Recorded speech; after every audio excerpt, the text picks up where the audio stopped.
Herzlich willkommen zu unserem englischsprachigen Axino Capital TV. Heute habe ich Luke Reinehr zu Gast. Er ist CEO des australischen Gold Explorers Kalamazoo Resources. Die Gesellschaft ist im brandheißen Victoria-Goldfeld aktiv, wo die beste Goldmine sich befindet. Diese wird vom kanadischen Goldproduzenten Kirkland Lake betrieben und heißt Fosterville Mine. Warum ist diese Mine so interessant? Ja, 30-40 Gramm Gold pro Tonne in einer Tiefe von ca. 1000 Meter kann die Mine vorweisen und hat demnach die besten Produktionsraten vorzuweisen. Das ist auch der Grund, warum jetzt so viele Explorationsgesellschaften in diesem Victoria-Goldfeld aktiv sind und nach der zweiten oder neuen Fosterville Mine suchen und hoffentlich auch finden. Das ist sicherlich auch der Grund, warum Eric Broad und Novo Resources jeweils 4 Millionen australische Dollar in Kalamazoo Resources investiert haben, und zwar im Januar 2020. Es gibt, wie gesagt, andere Explorer, aber wir wollen wissen, warum Kalamazoo gerade hier am richtigen Platz zum richtigen Zeitpunkt ist und was die Investoren sich von dieser Gesellschaft für weitere Aktivitäten und Bohrungen schlichtweg erwarten können. Bleiben Sie dran. Look, welcome to our Axino Capital TV show. I would like to dig straight into Kalamazoo's last press release regarding the completion of the first drill program at your Castlemaine Gold project in Australia. Could you please explain the results, please? Yeah, thank you very much, Wolfgang, for the opportunity to have a bit of a chat. I think we caught up last in about early March, actually in Germany, and I think we were right in the middle of our drill campaign at that stage. The drill campaign finished on the 31st of March. We drilled about 14 holes for just less than 5,000 metres. Fortunately, we weren't impacted at all by the horrible events that are happening around the world at the moment with COVID-19. Yep. Here in Australia, we've been very fortunate.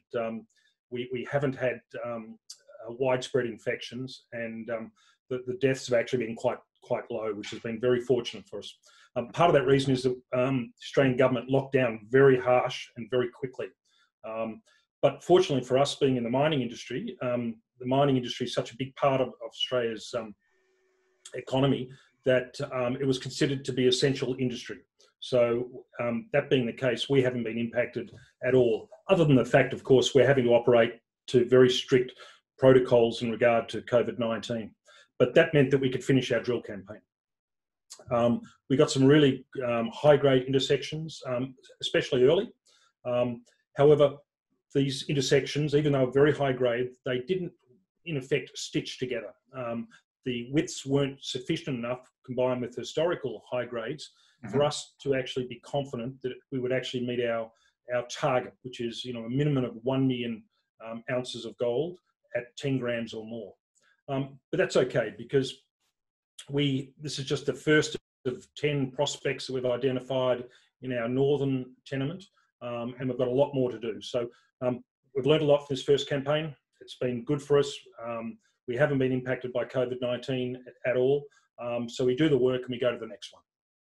So the target of the 1 million ounces at an average of 10 grams per ton, that's still the target, right? And it has not changed. It's just your first drill program in an area which has not been as exciting maybe as you have thought or you have expected, but still the strategy is the same.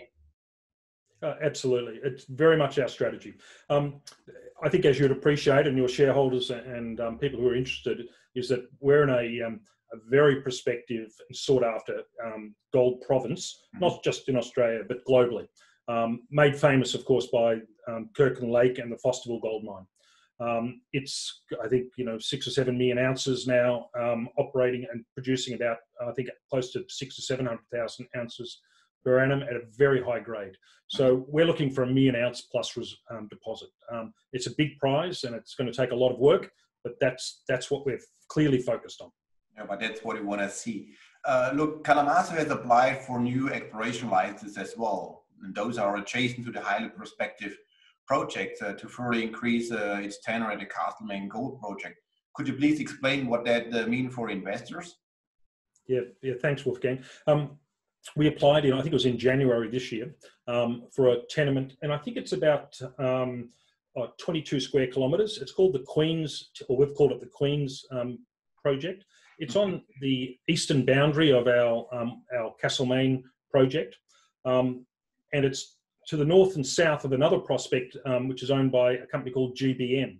And GBM, interestingly, had Novo Resources invest, I think it was $6 million to earn a 60% interest, or might have been $8 million over a period of time.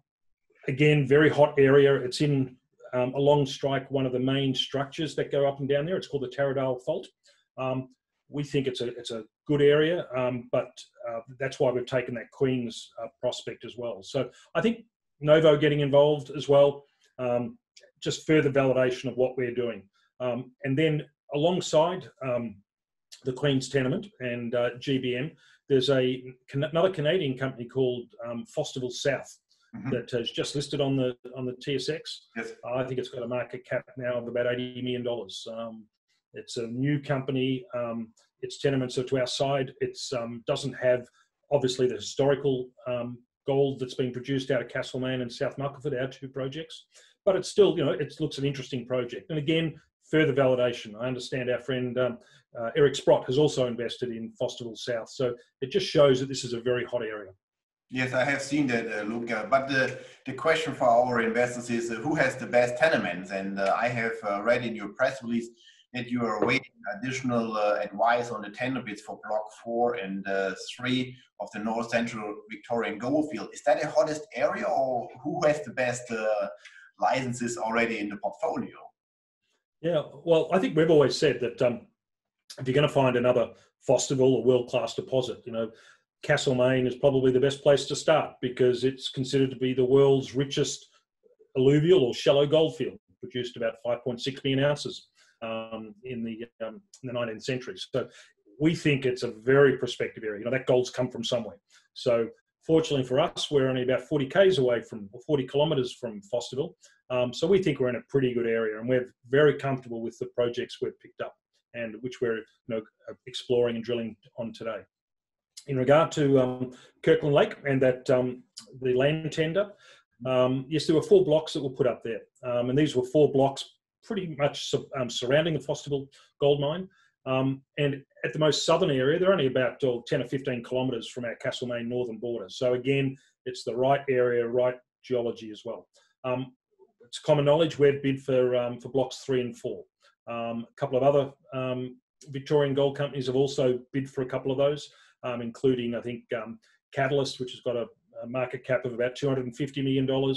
Chalice, which has now got a market cap of, I think, $320 million because of, some other projects it's got as well. Ourselves, Navarre. But on top of that, of course, there are major gold companies and explorers who have all expressed interest. We're not aware of the other ones who've actually put their names up. They haven't come up public, but we'll be very interested to see how that plays out. What we do say, and we've said from day one, is that we expect the competition to be very intense. But we're a local company. We meet most of the requirements. We're well funded now. Got the support of Eric Sprott and Quinton Henny, Dr. Henny, who are key players in the early identification and development of Kirkland Lake and the Fosterville gold mine. So we think we're very well placed, and we'll see how it plays out. The one thing I will say, though, is that the government was expected to announce the results of the tender in late April or early May. Unfortunately, because of COVID-19 and the constraints they're under, they've pushed back that decision date by a couple of months. So we now expect it to be in the second half of this year. But it must be excited if there are still some tenements around the Fosterville gold mine. I have read that you have applied to the south of the mine and some others to the north. So is that a little bit of a question who is betting on the best ground? I guess so. I guess the southern ground was pretty well taken and been pegged or applied for. The area to the north, where we've got our friends Catalyst and Chalice, they're exploring there, but they're exploring under cover, which is the Murray Basin sediments, which could be up to 50 or 100 meters. So that's hard exploration, except they're getting some great results. And what it does, I think, is just supports that the Victorian goldfields and the Bendigo Zone extends both north and south. It's a little bit harder to explore up north, but there are big prizes there as well. So look, we hope everyone's successful, and that they're all finding world-class mines, because it's good for Victoria and it's good for the Australian gold industry as well. Look, you have mentioned Eric's Broad and listed Novo Resources as major shareholders and supporters. So with 11.6 million cash on the bank account, I think you don't have to raise any capital this year, and could continue with your additional drill programs in 2020. Is that a correct understanding? And when would you start with your second drill program? Yes, Wolfgang. So we have about $11.5 million cash in the bank, and some receivables from a project we sold.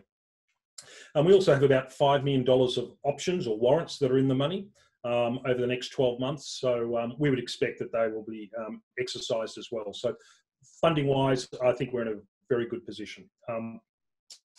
Our next drill program, we would expect certainly in maybe Q3 or Q4 of this year. We're currently undergoing a very extensive soil sampling program at Castlemaine at South Muckleford as well. I think we're taking over 4,000 soil samples, which we're working in conjunction with the CSIRO. And this will help us identify our next targets, our drill targets. So as soon as we've completed that work, and that's well and truly underway now, that'll enable us then to finalise our next drill targets. Funding wise, yeah, look, to give an example, if you did another 10,000 metre diamond drill campaign at $250 a metre, that'd be about $2.5 million. That would be a big campaign. So we're well and truly funded. However, having said that, there's also, we have some projects in the Pilbara, which you might be familiar with, including some along strike from De Grey, who have had a major discovery up at Hemming. We've got a project called the Sisters there. We're also doing soils and other work up there at the moment. And we'll probably be drilling there within the next couple of months as well. So we've got our two groups of portfolio of projects, obviously Victoria, which is our key focus, but also our projects in the Pilbara, which we think are very prospective, and we're looking to add to it all the time. That's good to me. Look, I shouldn't say that I'm happy on the recent drop in your share price after the press release. Exino is also a shareholder, but our investor community always has a disadvantage if a stock is going up too quickly, right? Which has happened when Eric's Broad wrote you a $4 million check, and that was in January. However, what is your advice to investors who are following the recent exploration excitement in the world-class Victorian Goldfield? Is that now a good time to buy into your company, because the stock is roughly trading at Eric's Broad's entry level? Would you agree on that? Yeah, it's certainly now at that price. It had almost doubled at one stage. And look, I think a lot of potential shareholders had thought, to your point, that they'd missed the boat, and that the ship had sailed, and the value was too high. But I guess fortunately for those shareholders, maybe not for ourselves, COVID-19 and obviously world economy has had an impact on our share price. Share price, as you said, now is trading around about the same price that Eric's Broad and Novo Resources invested in. So I think timing wise, for any prospective shareholders, it's a very good juncture. However, having said that, I think that the timing to actually invest is very good now. We're well funded. We've got drill programs about to happen again.